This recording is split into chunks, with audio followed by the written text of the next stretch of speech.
Сәлеметсіздер ме? Бүгін біз сіздермен яблочный пирог жасайтын боламыз.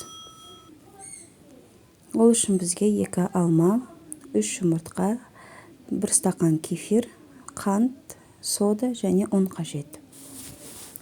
3 жұмыртқамызды табағымызға жарып аламыз. Табағымыз міндетті түрде құрғақ болуы қажет.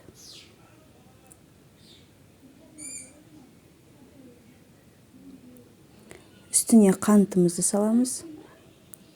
Миксеріміздің көмегімен жақсылап біркелкі қылып езіп алатын боламыз.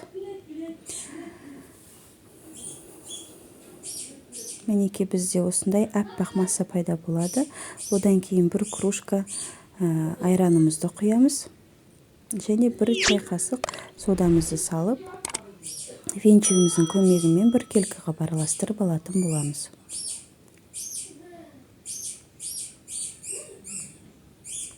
Одан кейін ұнымызды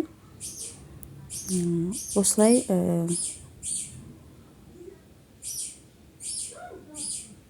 салып, біркелкі қылып салып алатын боламыз. Венчигімізді жақсылап араластырып аламыз. Примерно бізге 1,5 кружкадай ұн қажет болады. Массамыз қатты қою немесе қатты сұйық болмауы керек. Мінекей көріп тұрғандарыңыздай. Ендігі кезекте алмамызды турайтын боламыз.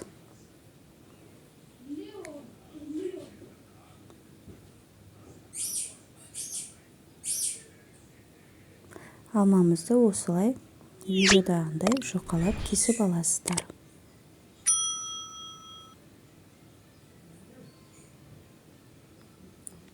Табағымызды алып жабысып қалмау үшін астын сұйық майымызбен кішкене майлап аламыз. Одан кейін пирогымызды құйып,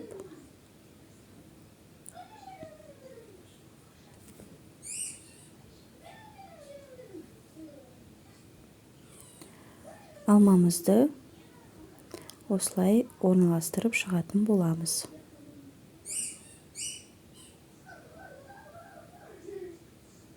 «180 градуста пісіріп аласыздар». Мінекей достар, біздің пирогымыз дайын болды. Өте оңай жасалады.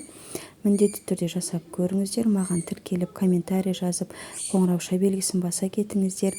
Ас болсын, ұстаған оразаларыңыз қабыл болсын. Менімен бірге болғандарыңызға рахмет.